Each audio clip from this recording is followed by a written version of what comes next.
Assalamu alaikum students. Welcome to science class. Today we will continue chapter 8 of your science book, that is cell structure and functions. Students, in previous class we learned that a cell has three main parts. What are these three parts? Cell membrane, cytoplasm and nucleus. Today we will know about some organelles which are found in cytoplasm. But before that, let's know about cell wall. Do you know what is cell wall? Cell wall is the outermost layer of the plant cell. The cell wall is made up of a tough material called cellulose. Cell wall gives shape and support to the plant cell. Cell walls also hold the plant cells together and give plants most of their strength. Plants need protection against high wind speed, variations in temperature and atmospheric moisture, etc.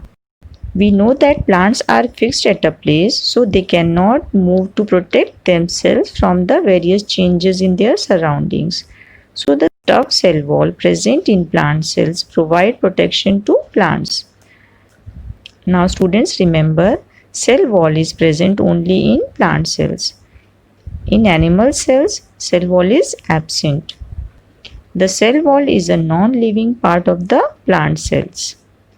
Now students, let's know about some cell organelles. Do you know what are cell organelles? There are different minute structures found in the cytoplasm which help in carrying out various life processes. These structures that are present in the cytoplasm are called cell organelles. So today we will know about some of the cell organelles. So let's begin with mitochondria. Mitochondria, we can also say in singular mitochondrion. Mitochondria are small rod-shaped organelles that are found in both animal cell and plant cells. Mitochondria provide energy for all the activities of the cell. This energy is produced by the process of respiration, in which food such as glucose is broken down by oxygen. Thus, mitochondria use glucose and oxygen to produce energy. Do you know it is also called powerhouse of the cell? Why it is called powerhouse of the cell? Because it is the site of ATP generation. The ATP generated in the mitochondria is used to supply energy for the life processes that take place in the cell. Mitochondria are found in large numbers in the cell cytoplasm. Do you know what is the full form of ATP? ATP means adenosine triphosphate. Endoplasmic reticulum. Endoplasmic reticulum is a membrane-bound organelle found in eukaryotic cell. Endoplasmic reticulum, or in short we can say ER, forms an interconnected network of flattened membrane-enclosed sac or tube-like structures. These tube-like structures are called cisternae. Endoplasmic reticulum are of two types: the smooth endoplasmic reticulum SER and the rough endoplasmic reticulum RER. The outer membrane of the rough endoplasmic reticulum has ribosomes that are the sites of protein synthesis. Because of the presence of ribosomes, the structure of endoplasmic reticulum looks grainy. The RER or rough endoplasmic reticulum network is connected to outer membrane of nucleus.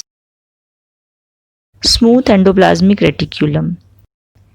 It does not have any ribosomes and hence look smooth. Now let's know about functions of endoplasmic reticulum. Smooth endoplasmic reticulum is helpful in fats or lipid synthesis. Endoplasmic reticulum forms skeleton framework of cell. Like bone and muscles make our body framework. Similarly, Endoplasmic reticulum forms the framework of cell. Rough endoplasmic reticulum has ribosomes and helpful in protein synthesis.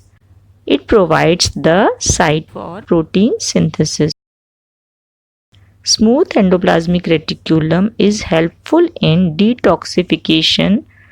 Endoplasmic reticulum is helpful in the formation of membrane of the cell. Now let's know about one more cell organelle called Golgi bodies or Golgi apparatus. Golgi bodies contain flat tube-like structures that are arranged one above the other to form stack-like structure. They have vesicles. They occur in both plants and animal cells. In plant cells, they are called dictyosomes. Functions of Golgi bodies or Golgi apparatus. Golgi bodies secrete hormones and enzymes. Not only they secrete the hormones but also help in package and dispatches the cellular secretions. They are helpful in the formation of cell membrane. Now let's know about lysosomes. They are sacs that contain digestive enzymes. They are mainly found in animal cells and a few in plant cells. These are membrane-bound vesicles containing powerful digestive enzymes. Now let's know about the functions of lysosomes. They destroy foreign material. Foreign material means whatever comes from outside. They remove the components which are worn out. They act as suicidal bags as they can even eat up their own cells if it gets damaged. Vacuole. Vacuole is a space in the cytoplasm of a cell which is enclosed by a membrane and usually contains substances dissolved in water. A vacuole appears as an empty space under the microscope. All the plant cells have a large vacuole. The vacuole is filled with a liquid called cell sap, which contains dissolved sugars and salts. The pressure of liquid or cell sap pushes on the outer parts of the plant cell, keeping the plant cell firm or turgid. Most of the animal cells do not have vacuoles. Some animal cells have vacuoles, but they are much smaller than those found in plant cells. For example, amoeba is an animal cell which has very small vacuole. In amoeba, vacuoles contain food particles, so they are known as food vacuoles. The function of vacuole is to store food particles, water and minerals. They also contain waste generated by the cell. That's all for today. Have a nice day.